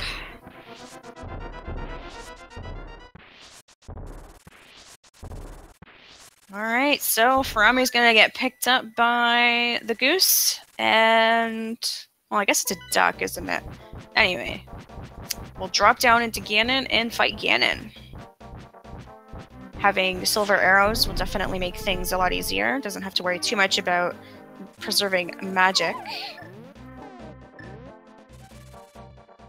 Yeah, in this case, it's a little hard to use magic just because we have to use the hammer. So you can't, and we don't have a cape, but you can't pull out any of the items to just kind of make yourself invulnerable from his attacks while trying to get him to the easier phases. Yes, good observation for sure. Daaanty is going to have to be a little careful down to 1.5 hearts, probably trying not to use any of his safeties on his climb. Because if he can make it through this next room, he can at least get a fairy. True, yeah. Or 2 rooms. Yeah, it'll be nice to know, I don't know, it'll be nice to see if Daaanty decides to pick up the, that final chest there, because there is the heart refill, which could be helpful. Yeah, and Ganon went to the upper right corner, which is the best place for that to happen. Yeah, I mean, pretty much any mode, but especially in swordless, you don't have to worry about getting bonked back with that hammer. It's a perfect location. Daaanty did make it through, though. Picked up that fairy, and Furaime's off to phase 3. Excellent, yeah. Of Ganon. And unfortunately, Ganon wasn't hit fast enough to avoid having the ring of fire and the second ring of fire happen. Not exactly what you want to see, but that is okay. I'm sure that Furaime can avoid that.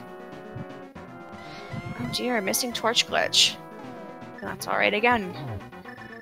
Just got a couple of silver arrows. Okay, so there's 2 hits in, 2 more, and he's done. And sure, we'll get him right here, and there they are. Perfect. Fantastic. Get your good games ready in chat, folks, because Furaime has just defeated this pig once and for all. Yep, and Furaime is going to finish this race in first place with an official SRL time of 1 hour, 38 minutes, and 2 seconds. And he gets to drink from the fire hose. How exciting.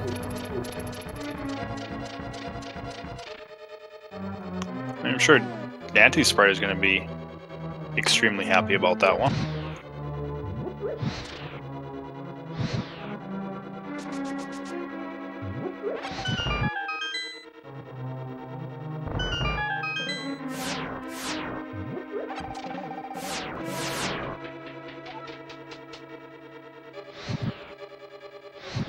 But Daaanty up on the 6th floor has got a couple more rooms, has to get through Trolldorm 2, Ega 2, not too much further behind.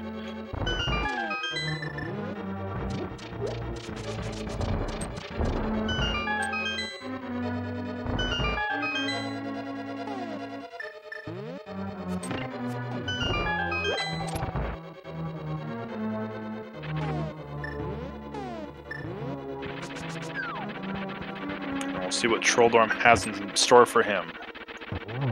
1 hammer hit.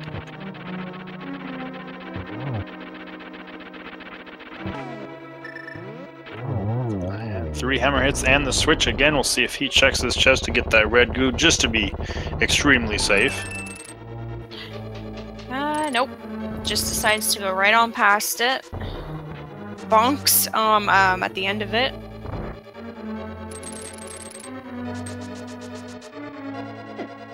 Has a bit of a hard time in this roller room here. Or not roller room, but treadmill room. If you get hit by the hammerheads, or whatever those things are called, frog things, it's a bad time. I just call them mini helmosaurs typically. I don't know if that's the actual name. name. Yeah, I think that is what the name is for them.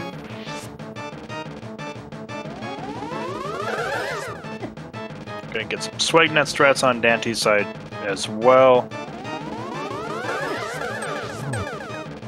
Oh, almost got a double, but Ega disappeared just before that second one hit him. Yeah, this has not been a very fun setup for these Aghanim's. But Daaanty is making it work. Perfect. Yep, and down Ega 2 goes. He's just got Ganon himself. Fantastic. And we are seeing Furaime is now in chat. Congratulations, Furaime. If you have any questions or anything, go ahead and get those questions in. While Daaanty finishes up Ganon.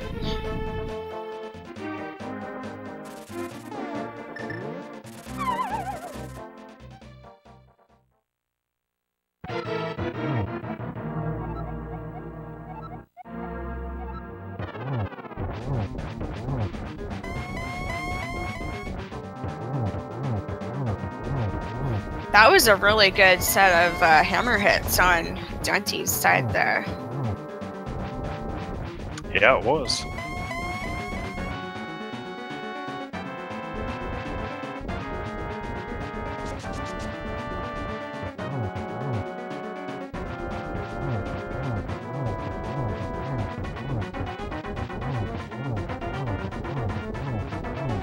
Alright, so phase 2 again in the corner, using Keen of Burna to get out from behind the ring of fire there.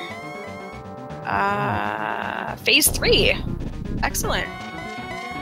Looking on Furaime's side real quick, it looks like the pedestal was just couch cash, which seems like it almost always is at this point. I haven't seen a pedestal seat in a while, actually. Yeah, it's been a while for me as well.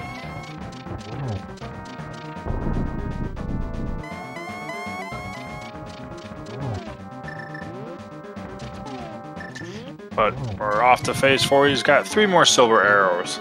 Yeah. And also, that was a really good arrow shot because it meant being able to get the torch glitch. We might even be seeing a double. No. Daanty's being super safe, making sure that he's being thorough here. Oh, because there's only 1 arrow left. Yep, he had some difficulties with some arrows going up Ganon's tower, so he was at 4 arrows even. And while you can fight Ganon without silver arrows with just the hammer on swordless, it's not exactly very easy. But get your GGs in chat for Daaanty, who's going to finish this race in 2nd place with an official SRL time of 1 hour, 43 minutes, and 16 seconds. Fantastic. Good game to both of these racers. 1 hour and 43 minutes and 16 seconds for a seed that we weren't entirely sure was going to be a pedestal seed or not. Ended up turning out quite nicely.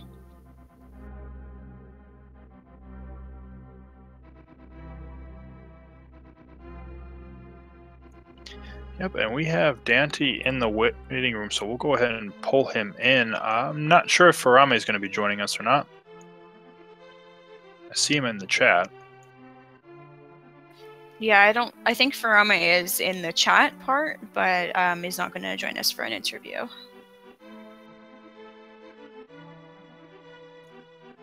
We are joined by Daaanty, though. GG. GG, thank you. Congratulations, Daaanty. That was a thing. A thing. What was the thing that sort of stood out to you the most? Well, seeing the book so early, we were chatting in IRC and I found out we both did desert, and usually when I see book that early, I've gotten burned by it, multiple times in the past, so it was kind of like, okay, I've got to go to desert, but doing that and then nothing on in Sasharalaha's whatever hut, I was like, great, this is I was like, I felt so behind then. Yeah, for sure. We were actually discussing that.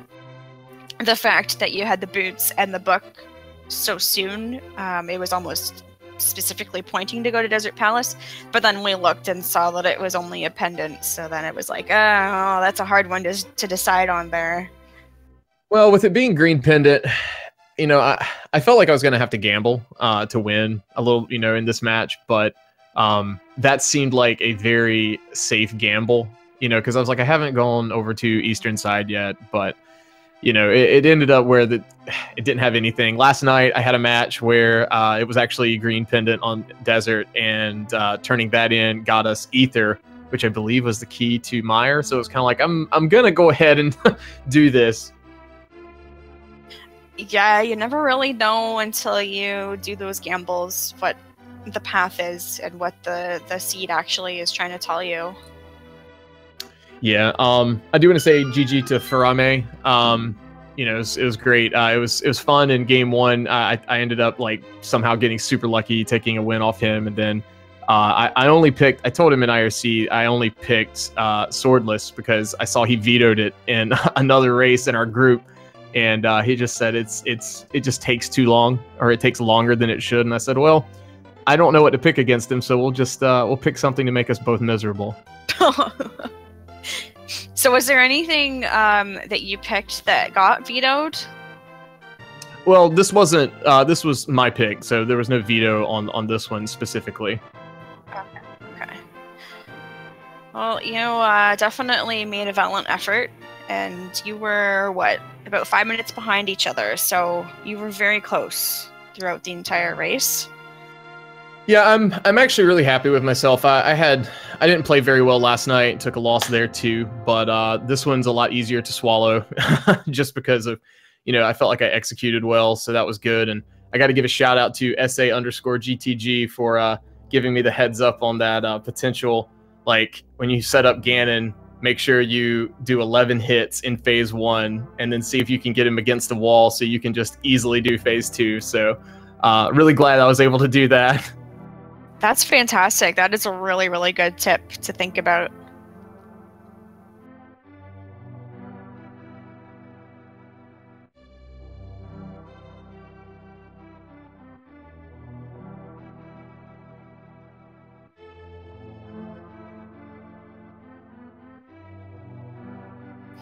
So was there any point in time where you were thinking, oh my goodness, is this going to be a pedestal seed? I never actually felt that it was going to be a pedestal seed. In the back of my mind, I thought maybe it could, but as the bow kind of kept getting later and later, I was just like, nah, this isn't going to be a ped seed. If it is, it's going to be like, completely and utterly ridiculous. But the ped, I wanted to check ped at one point, and I was like, nah, that's going to be a huge waste of time. And I felt like I had wasted enough time over at desert. So, it's not that big of a deal. Yeah, when we were discussing it, we were kind of looking at the fact that Palace of Darkness would have needed definitely a bow and a hammer. So, like, the only possible options for there being anything on the pedestal would have been your hook shot or one of the medallions. And so, or the mirror wouldn't have been on the pedestal. So yeah, it was really, really low. Yeah, I guess like my only regret, like with this, my routing for this, and this would have helped me feel a lot better about it not being a pedestal seed, because I was thinking that when the one time I thought it was early on, but if I would have just kind of like tanked that dark room in Escape to get the flippers instead of basically last locationing it, it would have been. I feel like it'd have been I don't know if I'd have won. It'd have been a lot closer though. It'd have been really exciting. Yeah, that would have been good, because maybe there might have been some of those out of the way locations you wouldn't have checked, but.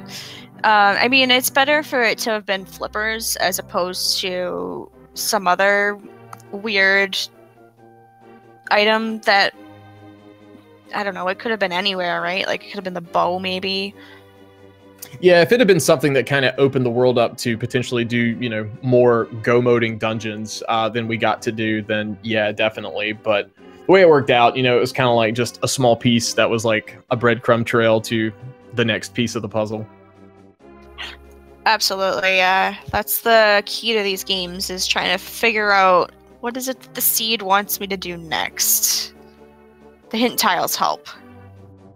Oh, the hint in Turtle Rock was fantastic. I saw that one time, and then I was telling Furaime in IRC, I was like, man, I kind of questioned whether or not it actually said bow. And I was like, screw it, it said bow to me, so I'm going to pretend it's the bow. Yeah, Furaime checked it twice just to make sure as well.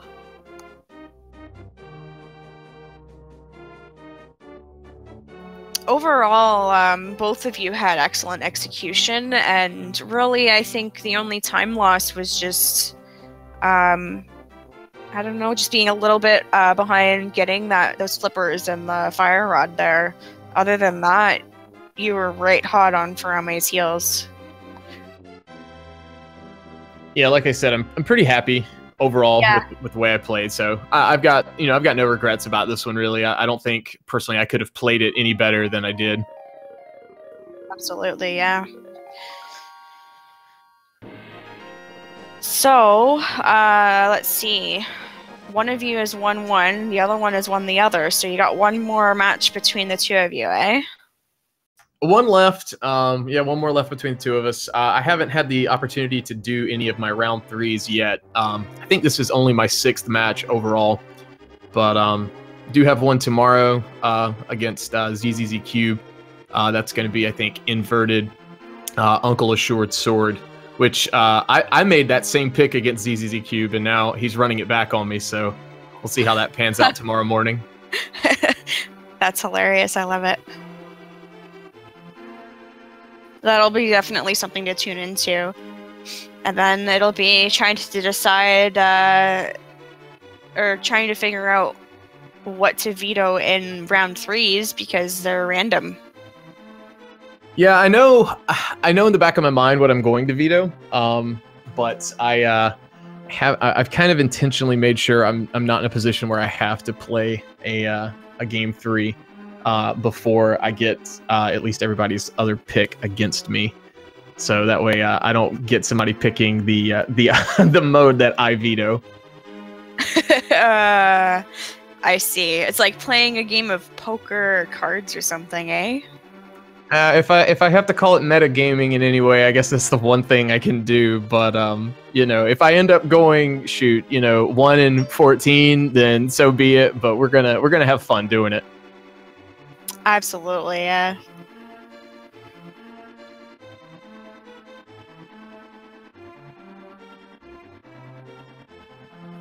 Well, I just want to thank you so much, Daaanty and Furaime, both of you, for being good sports and allowing us to commentate and watch you do your race. It takes a lot of I don't know, strength and willpower to put yourself out there into the world, to have, I don't know, upwards of 500 people watching you. Yeah, I do appreciate you guys commentating, tracking, the restreamers, all of the volunteers that really help out with this. It's phenomenal, and I'm just glad to be a part of it. I started commentating recently, so I know, that's as stressful sometimes as, playing a seed, in front of that many people, but I do appreciate the trackers and the commentators. Thank you. Yeah. Thank you so much, Sir Link-a-Lot, for spending some time with me this evening as well. Yeah, it was a load of fun watching the Swordless seed, how it developed and everything like that. It was for Swordless, for me at least, it was a pretty quick seed. So it was fun to watch and fun to commentate on. Yeah, it was really good. And thank you so much to our tracker in the name of DT, stepping in last minute to make sure that everybody's on track here. Thank you so much to all of our viewers as well. Without you interacting with us in chat, sometimes there might be a little bit of dead air. And take a look at some of the other speed gaming channels. We have a race that just started at 7:30 on Speed Gaming 5 between Zero Rush and Sonicam, and at 9:30 on Speed Gaming 4 we're gonna see Mike Mikan versus Quizball. And tomorrow morning, or I don't know, to you East European folks out there, 6:30 a.m. ET, we've got Speed Gaming 2 Mechanix versus Data World, and that's an inverted seed.